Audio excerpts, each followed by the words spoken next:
sorted with Mayor Crane before we continue on. Sorry. That's okay. I actually had you muted, if you don't mind speaking to him again. Hi, Mayor Crane. Good evening. Thank you. I can finally hear. I saw your lips moving, but nothing was coming through. So thank you for letting me get in here. Appreciate you chairing tonight, Deputy Mayor. And welcome from Labrador. It's -20 and about 12 inches of snow on the ground here. So indeed, let's have a good meeting. Take care. Yeah, great to have you along with us, Mayor Crane. If we could just get a yay or nay in the adoption of the agenda from you. That would be a yay. Thank you very much, sir. I'll use icons for voting, and if I need to speak, I'll let you know. Okay, thank you very much. Glad to have you in with us tonight. Council, if I could get an adoption of the meeting minutes from November 1st, as long as there were no additions. Councilor Gordon, give me that. Looks good. Okay, Council? Yeah, I believe it's just the redesignation. Yeah. Okay, Council, all in favor? Okay, that's carried unanimously. Thank you, Mayor Crane. Okay, let's move right along to question period. We're gonna have some questions tonight, and I will open the question period at 6:35. And just a friendly reminder that each group will have 5 minutes to present their question. And if we can provide an answer, we certainly will. Otherwise, we'll be sure to provide one at the nearest possible opportunity. And at this time, if we could get the questions. Yep. Deputy Mayor Kelly, if I could ask the questions or steer from here, it might be a little bit easier. We have a number of people who wish to speak tonight. Absolutely. Please go ahead, Stuart. So these are in no particular order, Council. We have, I just wanted to remind those in attendance who wish to speak at question period that each individual will be given up to 5 minutes to ask a question of Council. It's not an opportunity to make a point or grandstand or drill a point home with Council. Okay, so certainly there's context and background that should be allowed in order to help Council understand the basis for the question, but I just wanted to make sure there were a few ground rules there. Thank you. First individual that wishes to speak tonight is Mr. Glenn Fagan. He would like to speak about pathway closure. Can I just suggest a different order? I'm Glenn Fagan, but Sure. It's a different order, and there's a number of people who want to speak, and the sequence would be more important if some others spoke first. I have no problem with that, Glenn. Okay. Yeah, no problem here. Who would like to speak first? Audrey? Yes, my name is Audrey Sopranos, 315 Willow Ridge Manor, East Diamond Valley. I just would ask Council to acknowledge that they did receive my letter dated, I believe, November the 9th, regarding the pathway closures. I know it was emailed to you, but I just want to make sure that you actually did open your email and read it. That's my question. Yes, has no one responded to you, Audrey, at this point? Okay. Yes, the email was received. All right, Siri might be on now. Yes, it was received, and we apologize for it not being responded to, and we'll definitely look into getting you a response ASAP. Yes, go ahead. Sorry, and I should add, I gave a hard copy, a signed hard copy of my letter to Verna for inclusion in the list. Thank you, Audrey. Yeah. We'll certainly get back to you. Thank you. Yeah. In any particular order, Jackie? So, Come on down. okay. Yeah, of I course. need copies of this, and I'll just for background. Sure. So I'll skip the pleasantries of the council deputy. Okay. No. So this is a serious outcry from residents of Diamond Valley regarding the removal of an important pathway handrailing and closure of a short hiking pathway located at the west end of Willow Ridge Manor and the top of the T intersection of Willow Ridge Manor and Willow Ridge Crescent, respectively.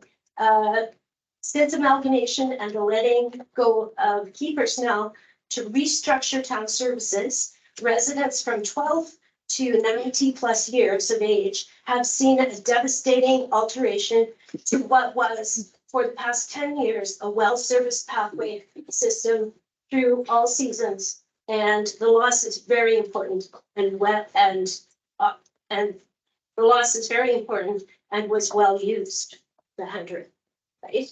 So residents feel that understanding who you're working for is an important part of a new position in a new town. Has Mr. Beaton, Diamond Valley Operations Manager, being provided with information as to the past services provided on the east side of this new town, either by council or by CAO's patients, Middleton, or the acting CAO? I have attached and I've given it to the acting CAO, Mr. Thanks. I've given him our petition. It's not a legitimate petition because it doesn't meet the MGA requirements, but it definitely demonstrates the intense dismay, concern, and disrespect residents have experienced at the sole discretion of Mr. Beaton, Diamond Valley Operations Manager.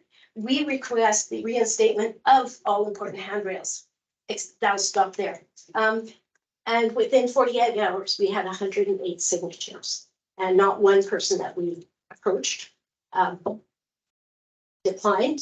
So that was it. It's there. I'm done. We could review that information with CEO Sharp. Thank you, appreciate it.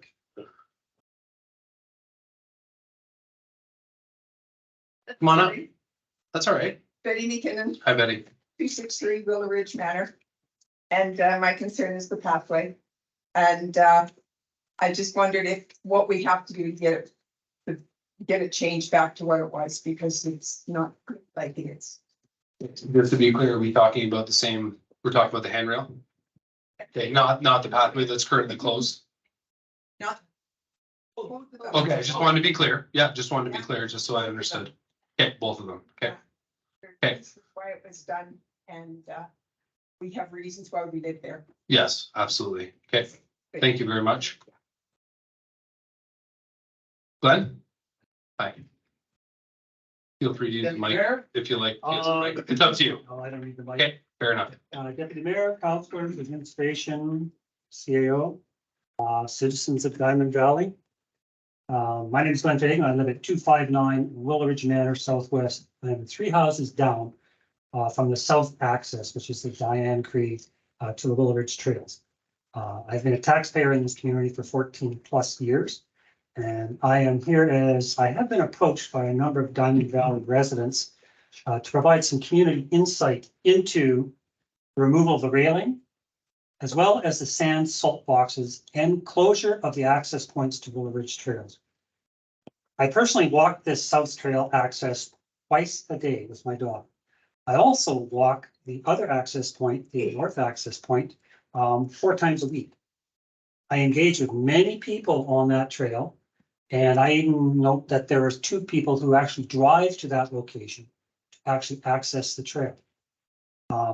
Prior to this notice, I must also let you know that I did send an email to Mayor Crane, and that was on November 8th. I don't know whether he's received it. Obviously, he's on vacation, so I only sent it to him. You know, if he had it, he probably would forward on to the Vernon, right? So hopefully that will happen. Not as important as maybe today's discussion.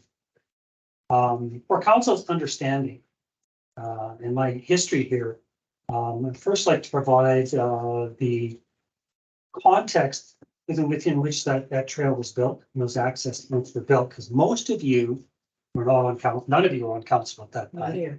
No one sitting here other than 2 representatives from the town would have been around at the time the trails were built or the access points were built, and the logic around those access points having been built.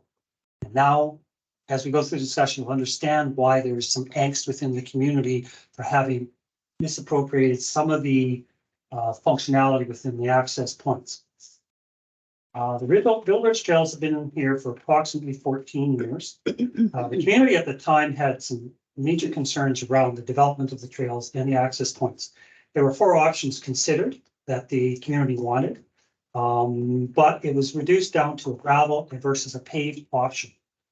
And the town at the time was pushing for, Black Diamond was pushing for a paved alternative. So we entered into some discussions, and the number one reason that the paved option was accepted was that it made a safe and secure access for people with mobility concerns. The second reason was for maintenance. The machine that removes the snow was able to accomplish moving that snow without having to move over gravel. The gravel option also had a limitation in that it would have required chemical-based weed removal in the summer. So that option was given up, and everybody in the community agreed to the paved option, both the access points and the Willow Ridge Trail itself. There were some costs at that time that, and this will become clear as I move forward before I ask my questions. The costs were not fully addressed or understood at the time. And there was a reason for that. There was a lot of confusion around who would contract the build of the trails and the pathways and the access points. The developer at the time was responsible for that issue because it was under a developmental plan. And they had some internal issues within that company. The town may have contracted that install and recovered those costs from the developer's bond. We still don't know at this time what happened there, when that timing of that was, but the access points, the railings, the paving was all done, and we still don't know how those dollars were recovered or how they were paid. Was it taken out of taxes first, and then recovered later? After the build, and within 1 year of that build, we had one individual fall. And that individual was in the winter, fall to my house. For the first house where she could gain access. She had a serious concussion. We took her to the hospital.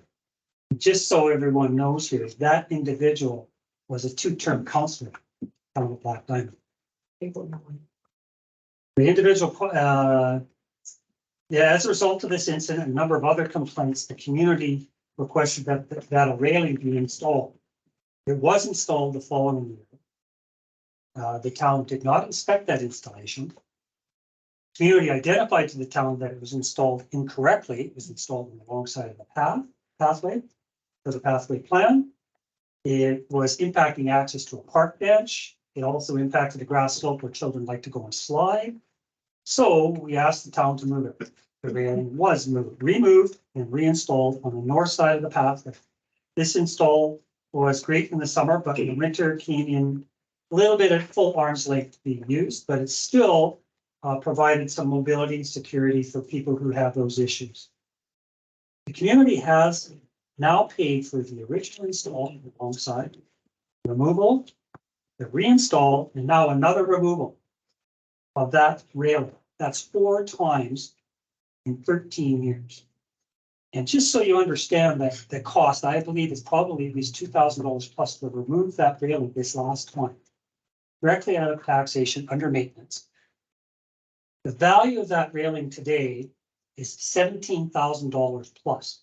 And the reason I know that is because I'm having one installed in my house, and I have access out of the basement, so I'm getting a pipe rail putting on the side of my house with no posts. 9 meters is going to cost me $1,500 installed. I went out and measured that railing space today. It's 100 meters in length. The removal of that railing, it was destroyed in the process of being removed. When I come to my question, you can understand why the dollar value is very important. The self-access railing along is 100 meters in length. The sand and salt boxes have now been removed. It is our understanding that the removal was unilaterally directed by Craig Beaton, the operations manager. Feedback that I've had from several citizens was that when they contacted, number one, the operations manager on one issue, they were advised, this one citizen was advised, that the railing and the salt box would never be reinstalled. Never. Park blanks were never going to be reinstalled, never touched again. A feedback from others was that the railing was removed to facilitate snow removal and also to facilitate grass cutting, improving maintenance and reducing costs in maintenance. Okay, maybe that's it. More feedback was that there was a liability issue for employees working around that railing, doing snow removal or doing grass cutting. Okay, and additional feedback related to the liability from the town Could someone injure themselves on those access points? Now, everything that was done previously was to remove injuries on those access points. In conclusion, before I move to questions, the safety and security of the access to the trails was paramount in the original planning and build of these trails.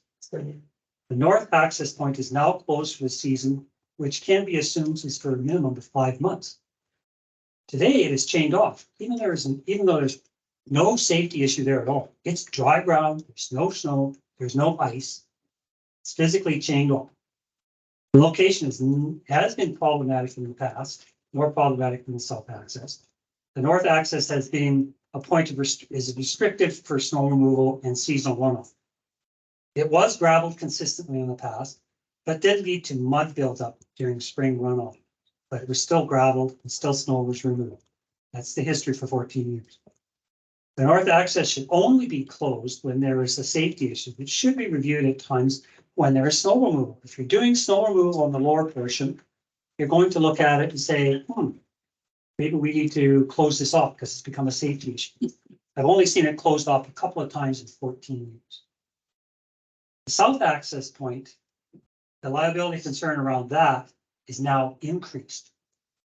With the removal of the railing and the sand salt bins. As a result of this removal, the town is now culpable if someone injures themselves. You had the safety in place, you've now removed the safety, someone injures themselves, doesn't matter whether you thought it was a liability issue for anybody having that railing there. You've now increased the liability and are culpable in any issues that may happen for people.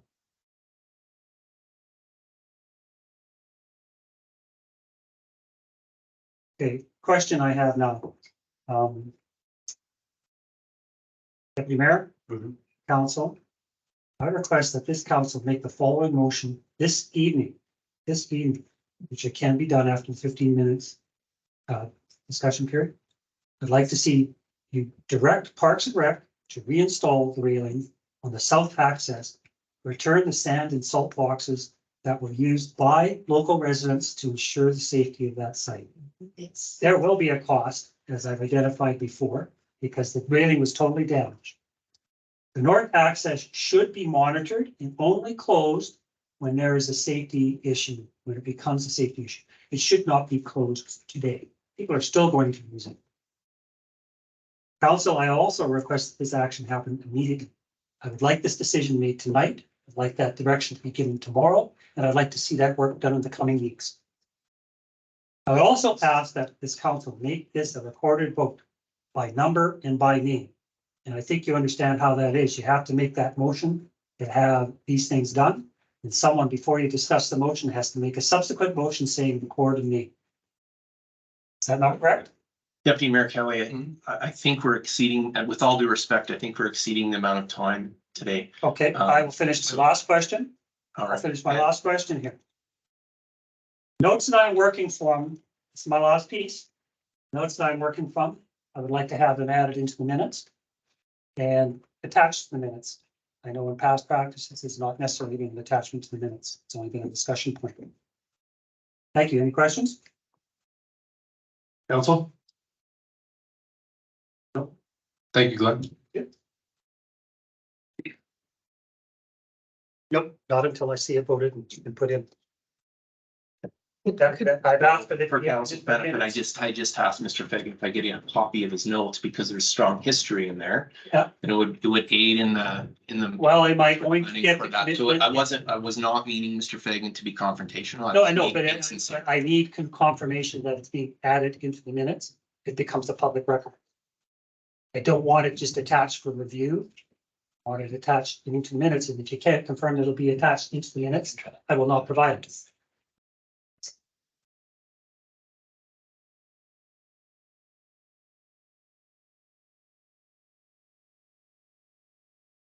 So, council, typically, when we receive submissions, we don't include verbatim items that are presented in front of council. The minutes reflect the spirit of the conversation that was had. However, if council directs us to include those into the minutes, then we will do so. Council, I have no problem including them. However, I'm not sure we're going to make a motion coming out of close. So Yeah, or come in, or excuse me, come in at a question period. Sorry to stay close. Yeah, sorry, my apologies. I have no problem making a motion to include them, Glenn, but I can't say that we're gonna make a motion coming out of question period to address your questions and your concern. So I'd leave that up to you. Well, I'm fine with that. I mean, I can understand you're gonna do some research, but if it needs to be added, I would like that. Probably, yes. And I'm willing to provide them as long as I know that they're going to be in the minutes for the community to see. Yeah, Because we I can make, asked to. when we come out of question period, we can make a motion to have Mr. Fagan's minute, information added to the minutes. Okay, Mayor Crane. Yeah, thanks. Glenn, I was just going to say, you know, it gives us great background if we could have your information as you've detailed it, as Mr. Sharp suggested. There's a public record right now. You just spoke. It's a recorded meeting. It'll be there for history forever and ever. So your words have been heard. They've been recorded. They're here for prosperity. So if we could just have the hard copy, that'd be fine. I think it'd be easy peasy. Thanks. Thanks, Mayor Crane. I still have no problem making a motion, Glenn, if you'd like them to be added. Defer to, well, if I don't see it in the minutes, then you have my documentation without my authorization. Yeah. So I- that's all I'm looking for. I'd gladly make that motion, Glenn. Yep, I'd gladly make that motion. That's perfect. Good. I will provide them before I leave. Any further questions? Yes, come on up. All right, thank you. No problem. My name's Gail Fagan. Hi, Glenn. I live at 259 Willow Ridge Manor. And I had, I won't take long. Some of you may know me as formerly the founder of the former Black Diamond Concerned Taxpayers Group a few years ago. That resulted in Glenn becoming mayor for a term. Myself and several other people that are still in this room got very tired of the way we were being viewed and the way we were being treated by the town council at that time. I regret to say this incident is not starting off well for you. And I understand that you people have gotten yourselves in, you've got yourself elected, and it's a big job that you're doing, is merging of the two towns. I understand that and I respect that. But this thing with this guy, here's what I know for sure. The fact of zero notice about taking out a piece of public safety equipment that's already been paid for. There was no notice, there was no signage, there was no on the reader boards, there was nothing. Okay, that was the first slap in the face, because as Glenn said, we paid for this thing three times over. And Glenn and other members of our community maintain it. They take the sand and take care of it, right? So there's a little mud in the winter. We paid, by the way, those pathways, when we paid for those, $100 a meter. Okay, the gravel was like $30 a meter, but $100 a meter. And we voted into that simply because of maintenance. And now there's some kind of a maintenance problem. And that's not making any sense to me. Like the messages we're getting are mixed, okay? The way they've closed the pathways without any notice, they apparently had a sign and then somebody walked past, now there's a chain there. Ham-fisted. A lot of you ran on the ability and the desire to be open and transparent. Ham-fisted by one of your major employees and then being told, you're not getting it back. And that's that. I've got more than a few backs up here. We paid for that. We live here. I don't know if any of you have even walked those trails. Do any of you, have you ever walked them? All the time. Yeah. You know what I'm talking about. The last thing I'm going to say as a suggestion, a concrete suggestion, okay, I'm letting you know that this is insulting to taxpayers, to the history, to the work we've all put into this community. I'm going to ask you a question. I would like to ask council now to inquire and seriously consider reinstituting the coffee and conversation meetings that Glenn was having when he was mayor. He had them once or twice a month, once a month. Once a month. For an hour or two, and people got to come and speak to him face to face. The result of that was a great deal of information from people living in the communities about their concerns. What came out of that was his ability to be able to explain to people and get some good ideas. Frankly, people had some solutions themselves because they couldn't get to meetings or whatever. They also felt heard. And that's critical. Okay, in this age of big government and ham-fisted federal governments and formerly, leaders that are choking off our energy and things like that, we need to have a place in this town, because this is still a small town, where we can meet face to face and have conversations. And that's on you to do that. We will show up. The good news too is that at the end of the day, I mean, I was surprised when Glenn did that, but last council was utterly terrified of him. Utterly terrified that mayor, that he as a mayor would actually go and sit down with the citizens. What does that say about their attitude? He enjoyed them, and at the end of the day, yes, it was a little tiresome, but he got some good answers. And the other benefit that came out of that was the people that are chronic complainers. There are a few people around that just complain, and often the complaint system was anonymous. Turned out to be less than 10 people. They got heard, and guess what? Complaints went down. I would really ask you to seriously, it was a very successful little program. I think people really appreciated it. And I think as a council yourselves, especially merging two towns with different cultures, I think would be an extreme benefit to you all as representatives. Thank you for your time. Thank you very much.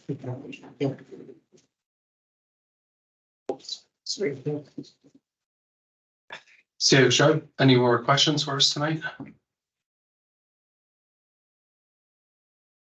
Deputy Mayor Kelly, that's all I have a record of, but Okay. I'm not sure if there's anyone else in attendance. Okay. Oh, apologies, there is one. Sure. I had it up here, Okay, not no in my problem. pile. Yep. Ms. Cassidy would like to speak and ask a question of council regarding the pool. No, I don't want to speak. Okay, I just wanted to spit that and you guys can look at it, see if you wanna, if you can do. okay, Thank you. no problem. We're okay to read it out loud, Jackie, or are we just gonna keep it for? Well, all it is a report.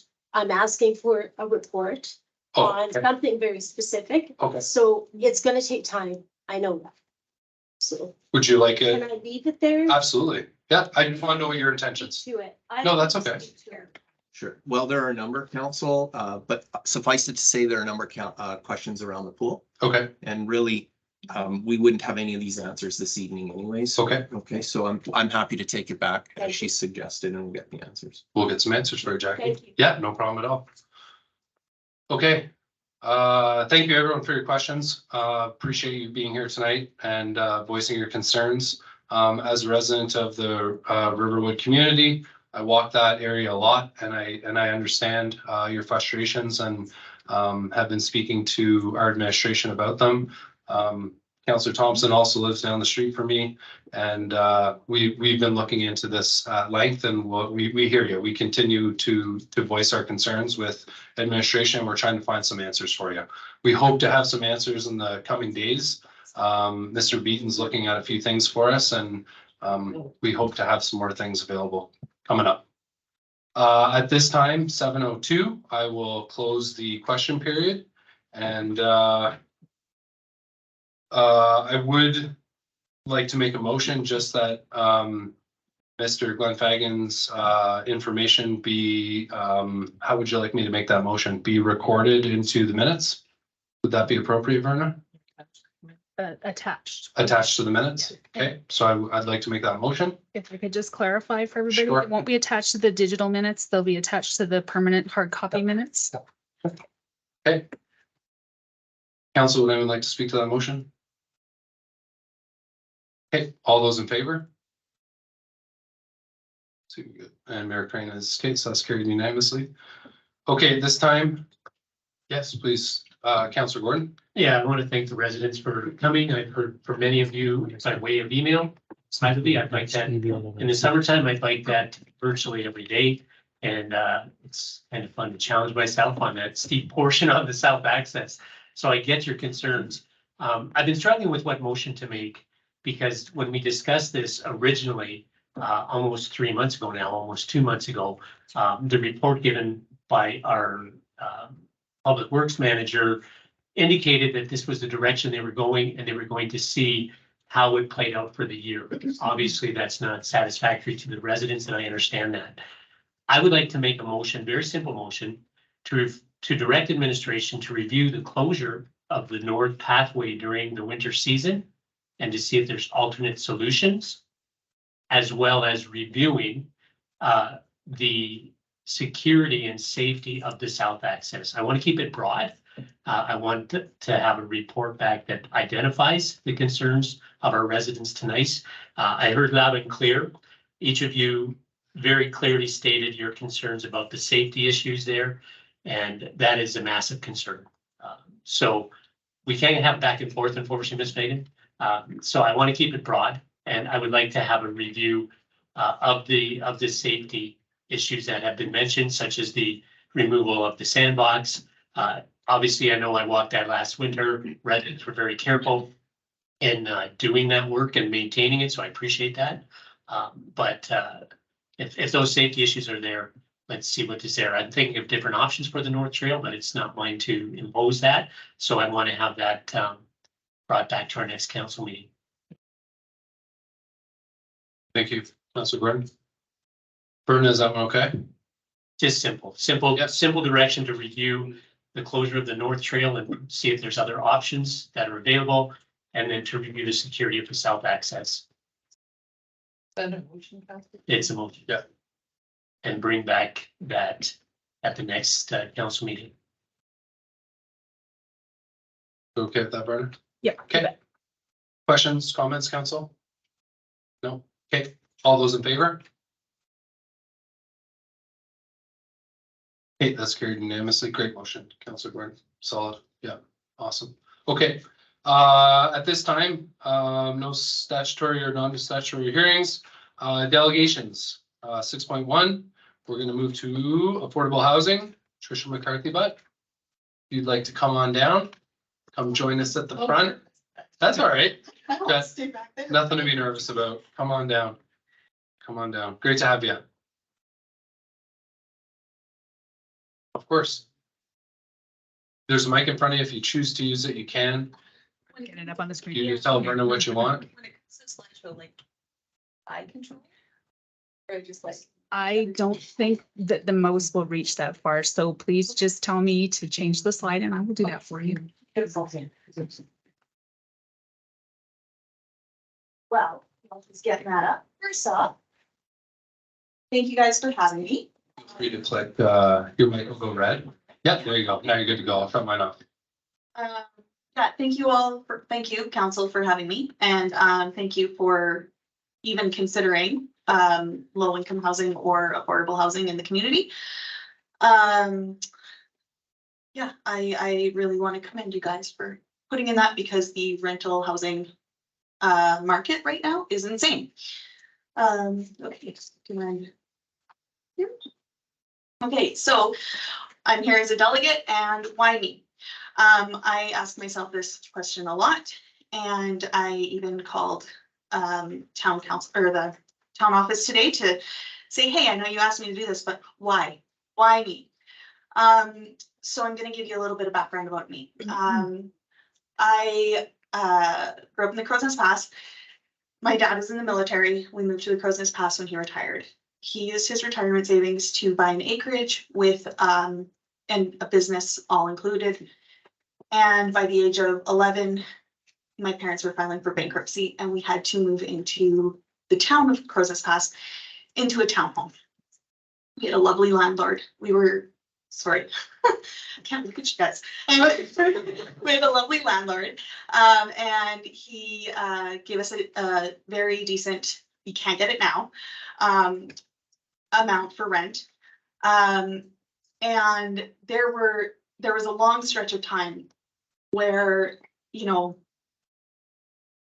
food wasn't always guaranteed. I remember having a fight with my dad about buying conditioner for my hair, and him telling me that I had to cut it off.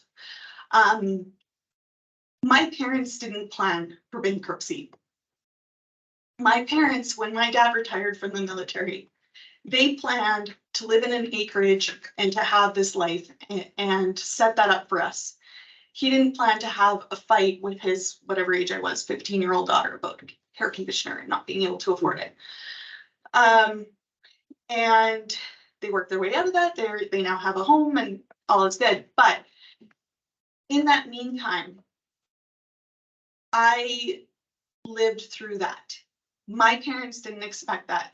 They were not lazy. They were not, there were a lot of things when the petition was going around that were said about people who live in low income housing that really bothered me. Anyway, so that's a bit about my background and why I'm here. But beyond that, after moving from the Crozes Pass, I worked as a debt collector for a while. And one thing that I learned that made me successful as a debt collector was, first off, not yelling, but second off, listening. Because each of those people has a story, and they are in that position for a reason. And it is not because they don't work hard enough. It is not because they just want to game the system. And anyway, so from there, I started working with special needs and at-risk youth. And I was about 20 when I was working as a debt collector and started working with special needs and at-risk youth. So that's approximately 20 years old, 20 years that I've been working in low-income neighborhoods, and in low-income with people who need a little bit more. So yeah, that's why I'm here, because, and this is the most important part, I can be. I can be because I have a husband at home. I can be because I don't have to work 3 jobs to make ends meet. So I can be here because of luck, because of privilege, and because of the luxury of the life that I have now. But there are many people, and there are people in our community who can't be here because they don't have someone who can take the kids while they come here. They don't have family, or they have to work at night or whatever it is. So anyway, that's why I'm here. Slide. So now they had asked me, what's your question? What's your ask? And before I get to that, I just want you to consider your why. Why are you on council? Because I don't believe any of you signed up for all the extra hours and all of that because you don't care. I know you care about this community, and I know that's why you're here. But I want you to really just reflect on that as we're going through and thinking about it. For me, I'm here because my parents didn't plan on having to declare bankruptcy. I don't plan on doing it either, but I don't know if I'm going to have to at some point. And so I might be the person, or my kids might be the people who are needing, and we want to stay in this community. We love this community. This is our home. But I also have heard from a lot of people who, when they were looking at different rental options, were on the verge of moving, and 2 of them did have to move because they were unable to find a place with reasonable, affordable rent in this area. So my ask to you is that while you're considering all of the decisions around affordable housing and whatever that looks like, I understand, like, it might be this in this case or that in that case, like there's lots of things to consider. But while you're looking at it, please consider facts, please consider the community, and put that above fear mongering and blatant outright lies that may or may not have been presented. Next slide. Okay, so this is a big part of why I wanted to come, was because of the beliefs that were being purported, and one of them was the belief that they don't work. And so I want to address that right away. They are single moms. They are seniors. They are the working poor. They are people with disabilities. They are my sister. She is on H. She lives in Calgary. She's not going to move out here. She loves Bowness. She would never leave Bowness because her community takes care of her. She gets free dinners on Sundays at the church.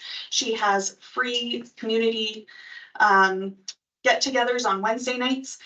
And in return, she offers free crafting classes in her building and in her community.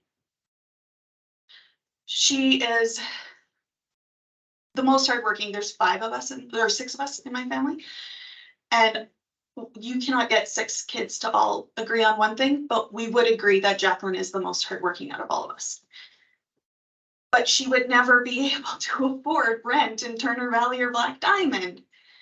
she would never be able to afford to live here, even if she wanted to. And with H, it's $1,787 per month now. You might notice that number is lower than what they were giving up during COVID. Anyway, I digress. With that, there is non-exempt and partially exempt. What that means is H will take away dollar for dollar what you make above that. But there are some things that are non-exempt and partially exempt. Any money made working falls under non-exempt or partially exempt. So that means that oh, sorry, I said that backwards. Anyway, they can take away dollar for dollar or part of that money away once you start making money. So it's lovely to have that, but it is designed not to let people make too much money while on AISH. You also can't be also collecting a bunch of different government subsidies or programs, because that money will be taken away dollar for dollar. So you can't stack them, which seems to be a belief that some people have. Okay, I think that's good. All right. We have no control over who moves in, was another thing that was said during all of this. I don't have control over that now. And I can tell you that I have had some neighbors that if I got a vote, would not have been my neighbors. The one thing we can control when we're talking about affordable housing is we can control not letting people who don't have enough money move in. And that's what you're controlling. You're controlling the ability for somebody to get themselves out of that position. You're controlling the ability for someone to move up the ladder, and you're pushing them down and you're pushing them away and you're making them somebody else's problem. The other piece with that, with saying, well, I don't want these people pushing them away. Nope, I lost my train of thought. You're doing great. I am so nervous. You're doing fine, Trisha. Just slow, yeah, just, So continue. yeah, just take your time. We're right here with you. Need help. We'll move on. I might say something about that again. It'll come back. Okay. The one other one was, these are low income people. Where will they work? Well, these people already live in our community. They are not moving in droves for cheaper rent in Turner Valley or Diamond Valley. I gotta get used to saying that. Just for rent. They're not moving here for that. I believe the number was 400 people from the last meeting that Wait less. yeah. Yeah. Yeah. And as we go through some of the other graphs, you'll see where I say possibly more and growing. We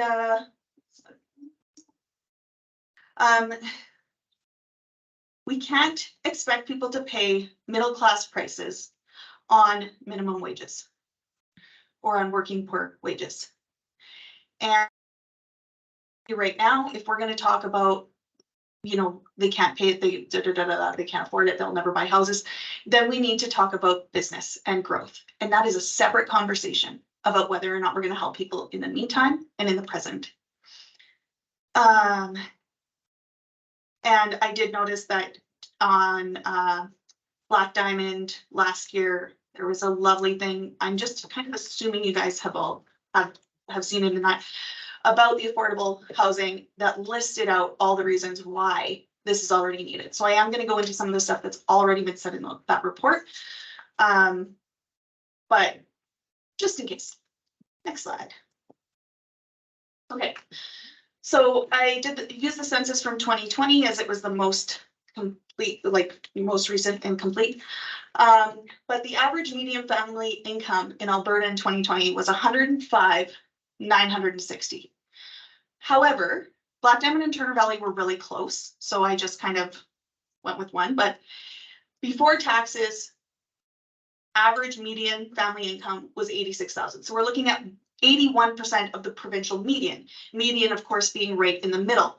So we are already below not just a bit of the province, but over 50% of the province, and then we're down another 20% from that. If you look at what, you know, everything says you should only spend this much on your rent, this is much, if you're going to budget, 30% is what they say. So that would place the maximum spent on housing for the median of Turner Valley Black Diamond at $2,150 per month. But that's our median.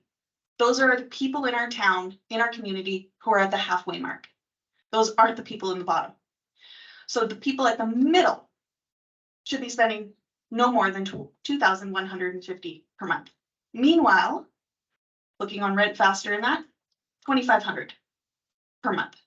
So we already have just about a $400 gap there for the people in the middle. Again, not even, basically we're saying the only people who can rent here are the people who make more than what our median is. Next one. So the image on the right, that was from Rent Faster. I'm pretty sure it's actually the same property. They just posted it twice with different pictures at the front, but like all the information seems to be the same. But that's the $2,500 a month for a townhouse. That is the only thing available as of yesterday on Rent Faster, on Kijiji, on Facebook Marketplace, and in general listings for rental in Diamond Valley right now. So then I had made a Facebook post about this issue. I had a lot of people come forward with their stories, and out of respect for them, I won't be naming names. I know that this, because it does speaking in a public place about somebody else. So I'm not going to do that, but I did ask them for some details. So the first one, $1,250 plus was for a basement suite. This basement suite was not suitable for a family. This came from a friend whose in-laws and her parents were all living with them at the same time for 3 years to make it work. When the in-laws moved out, that's what they were paying for a basement suite for just themselves. But they couldn't find anything for the family, for anything around that. They have, so they're a couple, but the husband is unable to work due to medical issues. So the wife is working 3 jobs to make it work in our community. The next one came from a friend who wanted to move here. He just went through a divorce and he had planned to move to this area. This was his ultimate goal. It's where he always wanted to live anyway. He was going to move out to Diamond Valley. He has 2 university degrees and he has his journeyman in arborist. $1,200 for shared accommodations was all he could find. Coming out of the divorce, he didn't have a lot. He was very much in debt. But what he did have was some furniture, and he couldn't even find a place. That was the only place that he was able to find at that point. And they didn't want him bringing any stuff, and there were lots of reasons, but that was the only thing he was able to find at the time. And for $1,200 for a room in someone else's house, to me seems a little excessive. $1,750 per month for a 2-bedroom bungalow is what a friend of mine is paying right now. She has 2 kids. When her and her partner split, she was going to have to move because she couldn't afford the $1,750 a month. Now, if we use that 30%, we're looking at her needing to make more than $4,500 while being there for her kids at the end of the day. Her and her partner did thankfully get back together and things are good. So that's where they're at now. $1,500 per month in Turner Valley for a 3-bedroom. That was 3 years ago. Now, this friend I've included even though it was 3 years ago because this happened to her twice in a row. She got a great rental. The first place was 3-bedroom. The second one I think was 2 bedrooms. They called it 3, but the third was maybe you're stretching. Both times she signed on for a long lease. She signed on for 1 year and she had told the landlords each time she wanted to stay there for as long as she possibly could. She wants to raise her kids in that house. She'll stay there forever. They allowed her to paint the house. And after the year was up, twice in a row this happened to her. They said, guess what? When you moved in, the housing market wasn't great, but now the housing market is wonderful for us. So we're going to sell the house. So she lived there for a year, painted it all up, got it all ready, spending $1,500 a month. So again, 30%, she needs to make $4,500 to make that work. How is she supposed to save up to buy her own place? Each time they sold over market value as well. So even though it was going up and you could see that, it was still even beyond that. Next slide. And this is just a graph from realtor.ca. I'm going to try to speak a bit faster because I know we're probably running out of time, but you can see in the graph just how steep the price of houses is right now. And that's at 2020 is where that starts to go way up. This other graph here is just the past 12 months and how much it has climbed. At some point, I know it's got to burst. which is a whole other slew of issues that I don't think any of us really want to deal with anyway. But in the meantime, there are families, there are people who can't buy, who need to rent. The rental options aren't there and the rent is too high when they are. Next slide. This is coming from Habitat for Humanity's website. I'm a teacher, I have kids, so I often, and my own experiences as a kid, think about the kids, and they had all this information about how the stress parents feel equals behavioral and emotional problems for the kids, which then goes on to the schools, which then costs more money in that regards. Moving frequently, trying to find the place because this is too much or whatever, we can't afford rent, so we got to move again. Means struggling kids, issues with social skills, and paying too much for a place to live means that there's depleted resources. They don't have the money for food. They don't have the money for hair conditioner. They don't have the money for health. Next one. But the surveys of families with safe, stable, and affordable housing show fewer health problems, improved school performance, less psychological stress, and more self-assured parents. So all around, it's a win-win-win.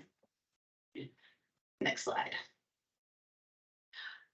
This one was actually supposed to be at the beginning, but then after I practiced, I moved it. And so now I've realized at the end here that heads up throughout, I will pepper the info with stories because ultimately the numbers lose the nuance. The numbers don't tell us about why it's important. So that's why I'm telling all the stories about the people, because we can look at all the numbers, we can look all of that, and I'll read one graph one way and you'll read it another way. And I'll say, oh, well, this is what this means. And you'll say, well, what if we take this into account? It's the stories. It's the stories and the people, because that's who we're here for. We're not here for the numbers. We're here for the people in the community. And so that 2020 census, again, all the info from there, showed 135 kids between Turner Valley and Black Diamond living in low-income housing. 220 working age, 18 to 65, and 160 seniors, all in need of that housing in 2020. Now remember that graph and how steeply it went up and how few. So those numbers are probably much higher now. And that 400 on the wait list is going to grow. I have no doubt about it that if this trend continues, that's going to be maybe 500 next year. 600. At what point do we have homeless people living on our streets? Next slide. When living expenses are this high, people need a hand up. We're not asking for them to have a handout. We're asking for a hand up. That reduction in rent, that help, that subsidy could equal food. It could equal being able to put their kids in sports or other programs that could help them later. It could make the difference between the kid being able to go off to trade school or not, or off to university or not. And that's what affordable housing allows, is for a hand up. Next slide. So this was the other big belief that was being purported with that lovely petition. Our property values will go down. I don't have much to say to that because honestly, I have heard that so often, it must be true. I've heard that time and time and time and time again. So it's got to be true, right? Everybody says it. As soon as I Googled it, I can turn the slide. It was one after another, all saying, no, that is not true. It does not bring your property values down. It either has a positive or a neutral effect on the housing properties or property values.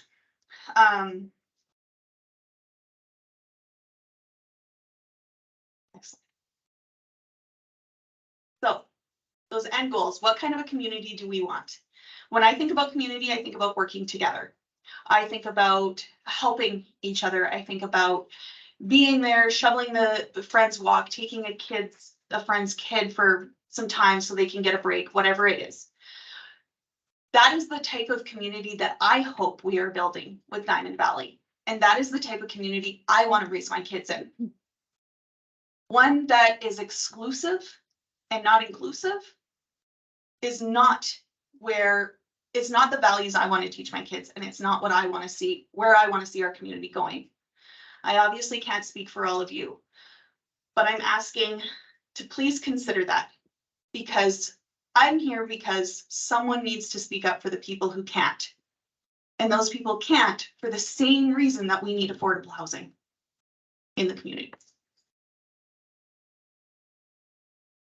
Oh, yeah, I already said that thing about 400. Okay. Any questions? Well said, Tricia. Council open up to questions, otherwise I'll let Tricia go back.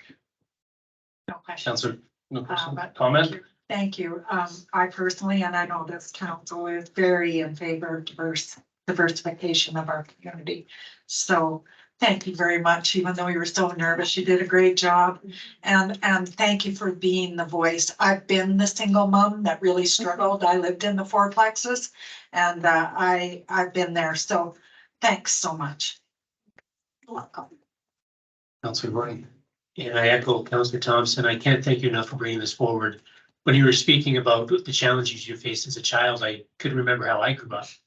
And we used to glean farmers' fields to put food on our table. Yeah. So very emotional. Yeah. So thank you for bringing that forward. Thanks, Councillor Gordon. Anything else? Thank you for your time. Thanks, Tricia. All set.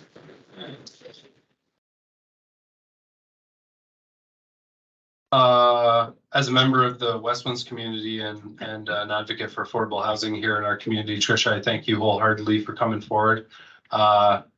Big thanks to Colin and the kids as well for holding down the fort at home. It's wonderful to have voices like yours in the community to advocate for people that can't, or I shouldn't say can't, but maybe are unable to on a night like this. You go right ahead. I already gave you 25 minutes, so.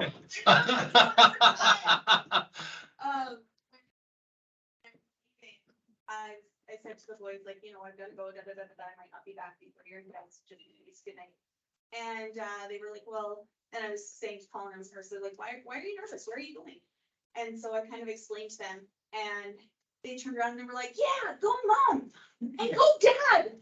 And Colin was like, I'm just giving you guys baths, putting you to bed. So, Well, it's all good. And I was like, first off, no matter what happens, the fact that my kids were like, yeah, go mom was like, but also, like, I stopped Colin and they said, no, because I can't do this without you. And the thing is like, when you're going to work and I'm here with the kid, or when you're going off to do a project to help the house, like, this is another job that needs to get done. So it doesn't matter if it's me doing it or if it's you doing it, it's still just as important. So I will definitely pass that on to Colin and be like, see, it was echoed by Brendan's. that's why I'm allowed to sit here, because without my wife, there's no way I'd be able to sit here on nights like this. So it takes two most times, but again, you're a voice for the single moms and the single dads and all that, and that's just as important. So thank you again, wholeheartedly. Okay, I don't think we need any motions coming from delegations because we're going to be moving right along to our bylaws. Yeah, so Trish, I would like you to sit around for this one because this will just hopefully make your bucket filled right up here before you go home to the kids. Okay, so we'll move right along to 7.1 bylaws and policies, land use bylaw 21-1114, amending bylaw 2023-27. Let's jump right in. Council's seen it. Mayor Crane, do I still have you present with us? Just so we're gonna start. Now it's Deputy Mayor. We're flying now, buddy. You with us? Yeah, all good. Okay. I'm going to start and give that motion that council give third reading to bylaw 2023-27. I'll speak to it. You'd like to speak to it? I would. Okay. I am fully in favor of this, as I mentioned in our first hearings, or when our first reading and then in our public hearing. Studies that I've done in the last 2 weeks show the concerns that are widespread in our, not just our community, but across our country, and it's a global concern. Bringing forward, and I really thank administration for the additional elements you added in the request for decision here. I think one thing that I really wanted to highlight in what administration has given us are the census that has been completed. We have 890 children in our town under the age of 15.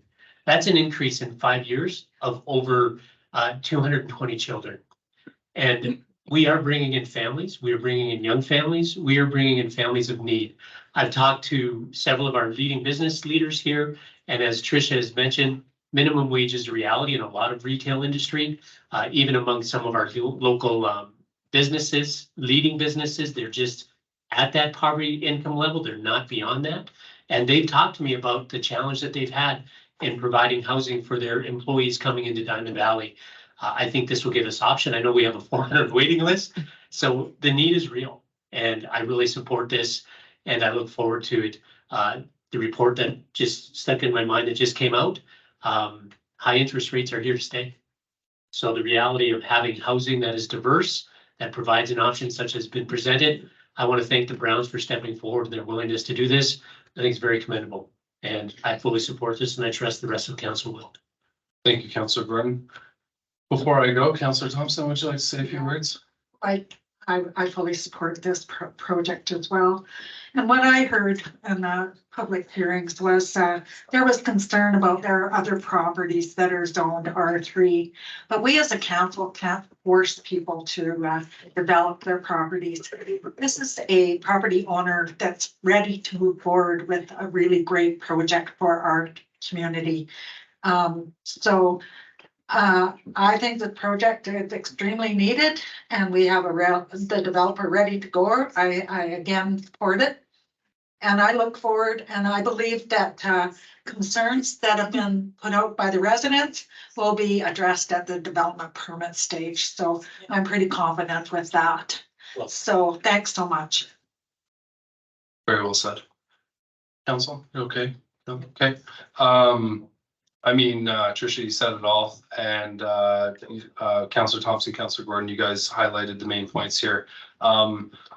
We as a council need to take on more responsibility, and we need to promote diversity in our community. And for far too long, we've been a bit of an exclusive community where we haven't had those houses and those developments ready to go. And there's an opportunity before us. Thankfully, the Browns and there's other developers as well that are coming to the table, and I look forward to becoming a more inclusive community, especially for those that need affordable housing or attainable housing. With that being said, we have a motion on the table, and if council's ready, yes. Could I just record for the minutes that Councillor Martin is unable to vote in this for this motion, May I say that, or? just because she wasn't here for the public hearing? So we're gonna vote. Councillor Martin was not here at our last meeting and is unable to vote in this process because of the public. Yes, missing the public hearing. Sorry. So we still do have quorum. Councillor Gordon, myself, Councillor Thompson, and Mayor Crane. Mayor Crane's on the line. And if there's no further comments, I'm gonna call the vote. All those in favor? Aye. Aye. Okay, that is carried unanimously. Thank you, everybody. Developers and community members, we look forward to moving ahead with this project. Okay. You guys can breathe. We'll move on to 7.2 bylaw 2023-28 transportation of dangerous goods. Council, I'm gonna just you know how I like to go here. You've read the minutes, the agenda. Do you have questions, comments, or are you gonna throw a motion at me? Councillor Gordon. Just a quick question, since we do have our fire chief here that I assume would be part of this. My understanding is this is just basic housekeeping because we're amalgamated now. Nothing in the actual routes change. It's just combining them as one, correct? I'll hesitate to fully answer that as the community peace officer supervisor is the one who drafted and created this My bylaw. apologies. But I will speak as I did review it with him. It is general housekeeping and related to aligning things post Diamond Valley. Okay. That's it. We're good. I can give you the first reading. Please give me the first reading. That council give bylaw 2023-28, the transportation of dangerous goods bylaw is first reading. Questions, comments, council? One question, Okay, Councillor Martin. section 4.2. Okay. You want to turn your mic on just in Oh, case? sorry. No, that's okay. My apology. On the second line on 4.2, could we use a gender neutral term instead of him? Is that a possibility? It's made it by the on. Councillor Martin, 100%. We'll make that change afterwards. Okay, Good job. thank you. Great catch, Hazel. Perfect. Okay, questions, comments? All those in favor to give first reading? As amended. Aye. Yeah. And I will give you Thank a you. second Thank you. reading, Deputy Mayor. Okay, thank you very much, Mayor Crane. Questions, comments, council? All those in favor? Carried unanimously. Who'd like to give me third reading? Excuse me, to present third reading. I will. Councilor Martin? That's okay. Okay. The council agreed to present bylaws 2023-28 third reading at this time. Thank you, Councilor Martin. Last call. All in favor? Okay, Councilor Thompson, you want to give us final? Look at bylaw 2023-28 third and final reading, and direct administration to forward the bylaw to the Minister of Transportation and Economic Corridors for approval and signature as required. Last call. All those in favor? I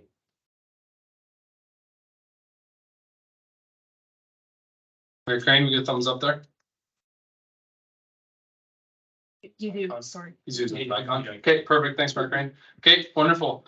That one's done. Let's move on to action items. 8.1, review of third quarter financial report. Thanks, Tricia.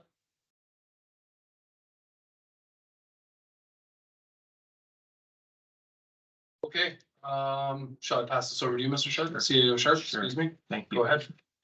Council, before you is your third quarter financial update. A couple of comments on that. We're looking simply for you to accept it for information tonight. We've attached the notes to the report, so I assume you've reviewed that, and I'm happy to answer any questions you may have. But a couple of comments, if I may. Year to date, we're currently at approximately 800. I don't have the number, but approximately $850,000 surplus. The question may obviously be, well, why is that? And it's quite simply that this is the first year under the new municipality. We're working with an interim budget.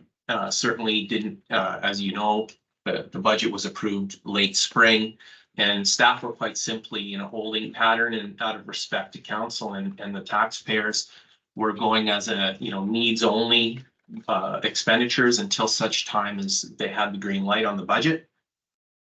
And then with all of the extras, the unanticipated extras, if you will, what I would call this is slippage. Okay, so they're just simply things that did not get done this summer during the major busy season. And so I do draw your attention to the next report that shows a year-end projected surplus of approximately $350,000. So staff are going to work their tails off in the last couple, have worked their tails off, and will continue in the last quarter to get all the work done that they thought they were going to do, but it's likely it won't happen. And so our best assessment at this time is about a $350,000 surplus. Now, as we get closer to the end of the year, that number becomes more precise. But at this time, we're projecting that level of surplus. In Q1 of 2024, after the audited financial statements come, we'll have a precise idea of what surplus, if any, and there will likely be one, we will have. But it will likely be in February of 2024, where we'll come to you with an unofficial Q4 variance report to give you a pretty darn good idea of where the numbers will shake out for 2023 fiscal year. Thank you, CEO Sharp. Council, any questions for the report? Councilor Martin? Oh, on page 30. No, page 41. Under penalties and donations. Does administration actively reach out to local businesses or individuals to solicit donations to support the transit services or community garden activities? Because there have been less donations than predicted. Yeah, so I think, so the short answer is no, we don't actively solicit donations for that, but that is a very small part of what this number adds up to. The bulk of this number is that we have collected fewer ticket proceeds than we had expected. I might have to defer that one to Nick, just 1 second. Thank you. Thank you, Councillor Martin, through the chair. I appreciate your question. There's a couple of things that I can touch on.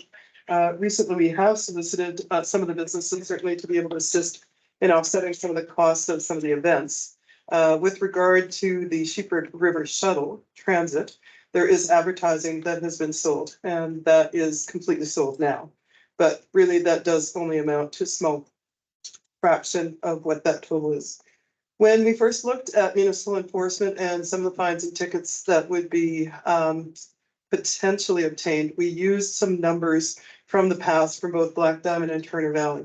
Now, you may recall, we also are short-staffed in that particular department. And with regard to the coverage that we have here and some of the education prior to enforcement strategies that have been in place, we've not been able to collect as much. So we do anticipate that there might be a rise in that depending on the activity over the Christmas season, but it's unlikely that we'll reach our initial goals from both communities. Okay, thank you. Thank you, Marty. Anything else, Martin? Councilor Martin? Yep. Okay, go ahead. Can you remind me of when the land sale was completed for 609 Anderson Crescent? Was it in 2022? That one I'm gonna have to defer. Okay, so that's why it isn't showing up here. It was in 2022, that's why. Yeah. It was in 2022. Yeah, it wasn't in 2023. It wasn't in January.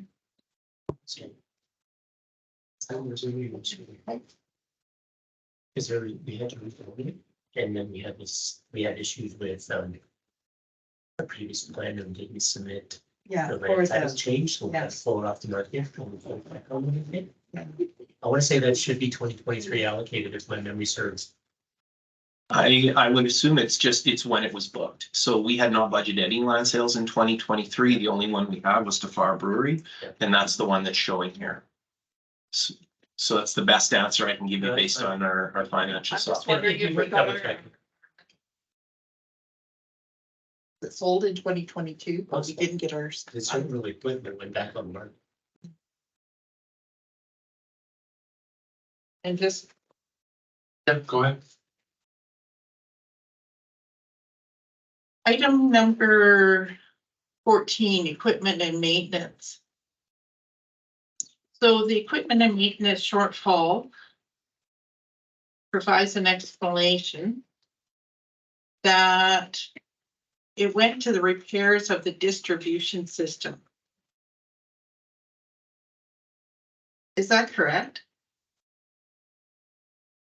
So the reason we flagged that is because we were pretty accurate on what we had predicted maintenance would be. That was an unexpected repair, and so that's why we flagged that in your report. So instead of using it for equipment and repairs, it was used for the repairs to the distribution system on Second Avenue? No, I stand to be corrected and I'll confirm this, but I believe this was for the curb stop, the exercising the replacement of curb stops. Okay, Mr. so Bean. then we must be missing a page because we go 43 and then 44 at the top of 44. It's an unfavorable variance. It's page 4 and page 5. 43? Yeah, if you look at the page number itself, not the page with. Yeah, page 4.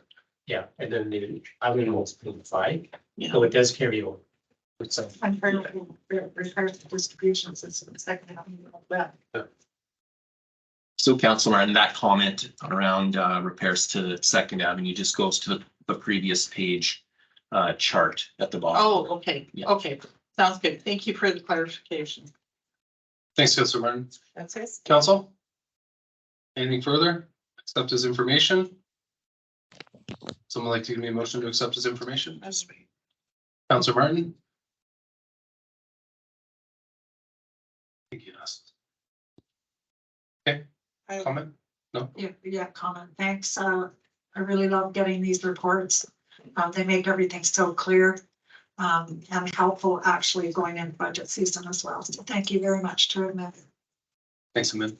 Okay. Last call. All those in favor? Aye. That's carried unanimously. All right, let's continue on. 8.2 reallocation of funds, capital.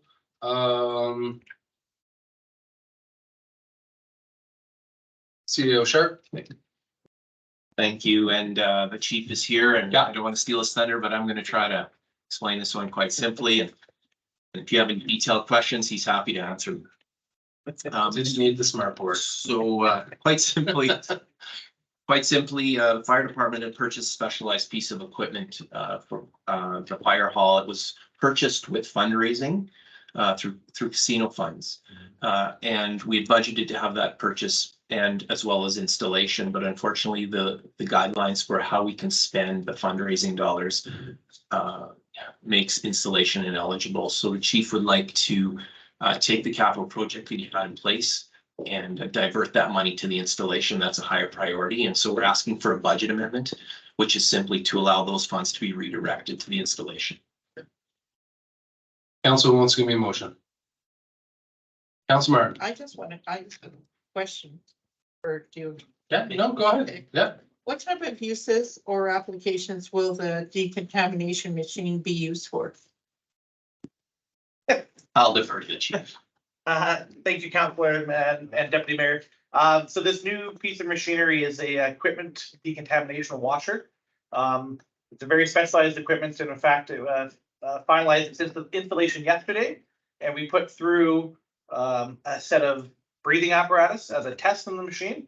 And these are breathing apparatus that we have hand washed and were on the truck and noted as clean. But the water material that came out of that washer after we did these cleaning cycles were disgusting and astronomical. So the quality of cleaning that this machine does and what that will now do for the equipment that we had to physically hand wash previously is going to be night and day in terms of the changes in occupational health and safety when it comes to decontamination. Everything from our gloves to our helmets to the breathing apparatus bottles can all go into this, including small tools. These are all things that we just simply could only wash by hand previously, as council had previously supported the installation of a gear washer. So we had one of those, we just didn't have one for equipment. So this piece of equipment is for a different focus. One was previously bought for clothing, firefighter clothing. This is for the actual physical equipment itself.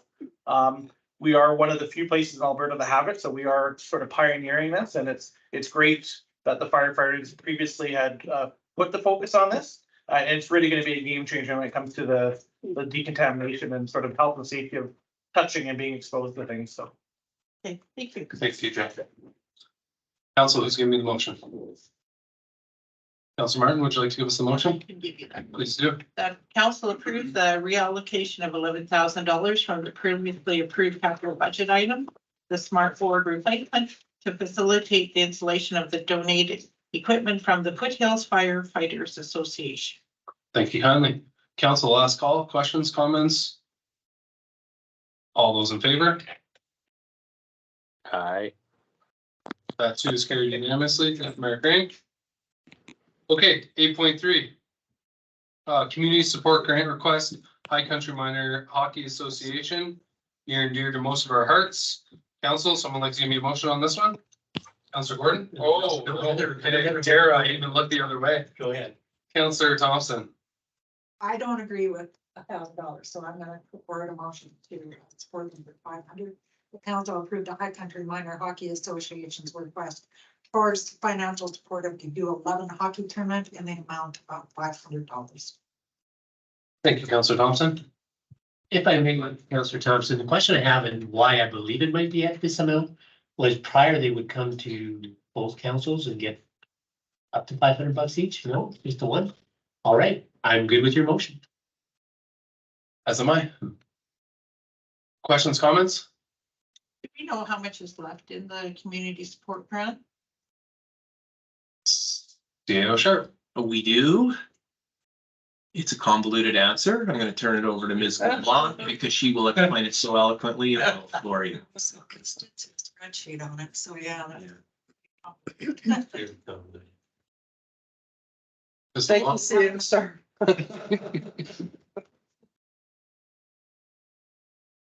So we'll start from the beginning, but make it quick. At budget time, it was undecided as to where the actual community support grant was going.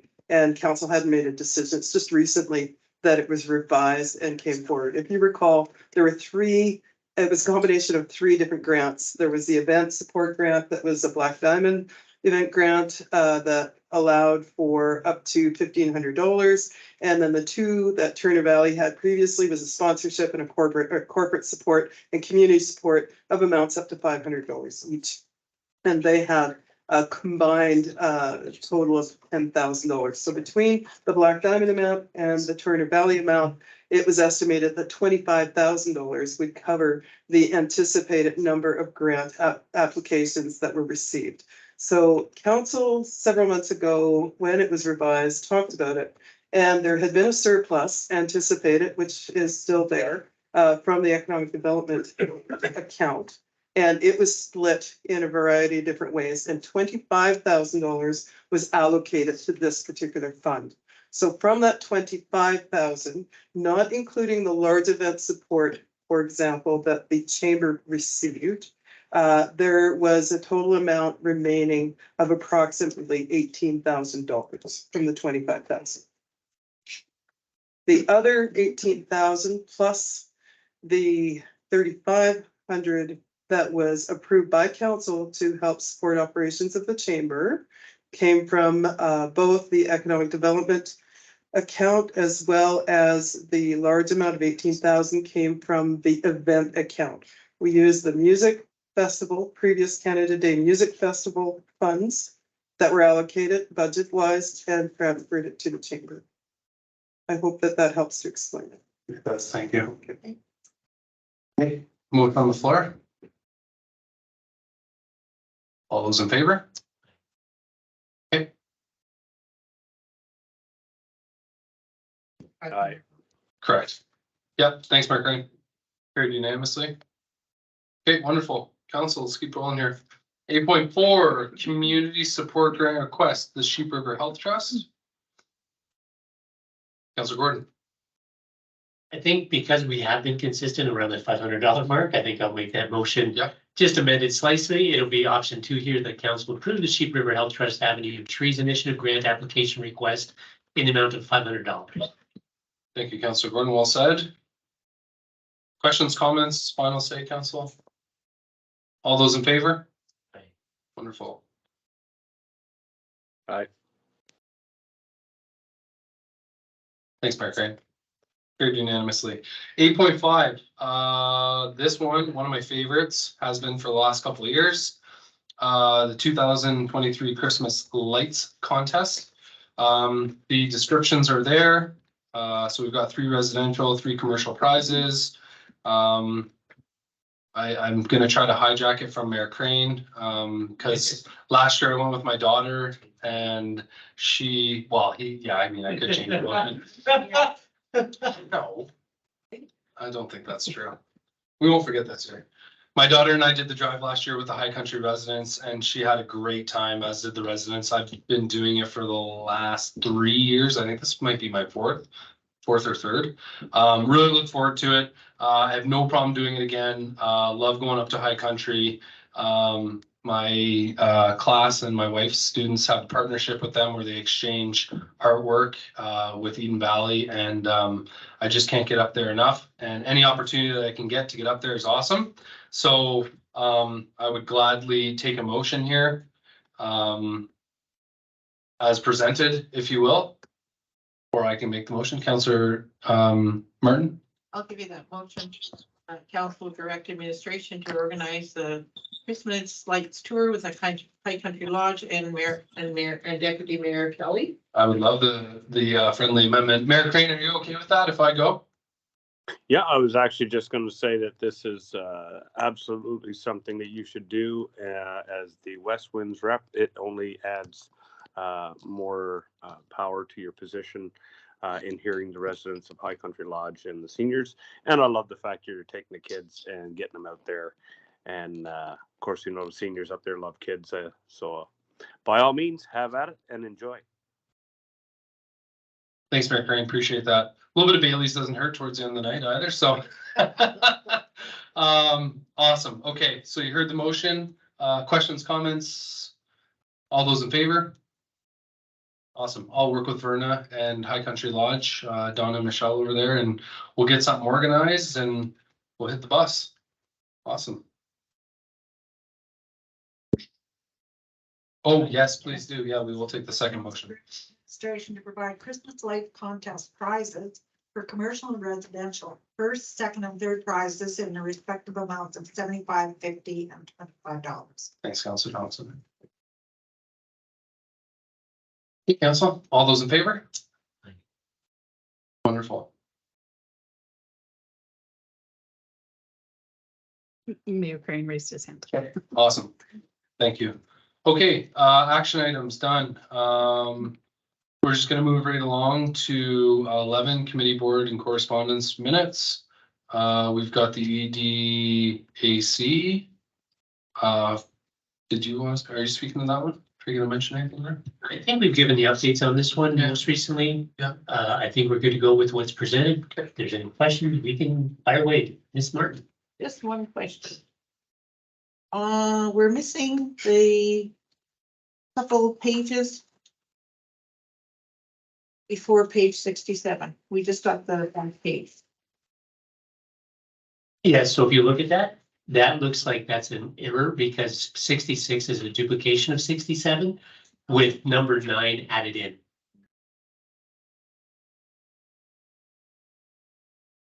Page 67 is October 12th. Hmm. It looks like we're missing a couple pages there. Oh, good catch. So could the administration locate the missing pages? Those may be some minutes from our July meeting. Do them in the next agenda. Follow up to the next agenda. Okay, good catch, Councilor Martin. Thank you. Okay. Anything else further? No. No motion to accept. You're okay Nope. with that? We're good. Perfect. Okay. Okay, correspondence. One of our Gary Roundtree, there's a, or sorry, Roundtree, I said Round, I believe. Another note here, or a note, I believe he was here last meeting to speak on behalf of the Diamond Valley Citizens on Patrol. That is there for council and for the public, should they read it. And we have heard that message loud and clear. We did a couple meetings ago when it came to enforcement. And as we get closer to budget deliberations, we will be looking at that. So I don't think I'll take a motion to accept his information. We'll just. Yes, I will at this time call a 5-minute recess, at which point we'll come back and take a motion to go into closed, I believe. So at 8:01, we'll take a 5-minute recess. Shortly before 8:10, we'll come back. We'll take a motion to go into closed.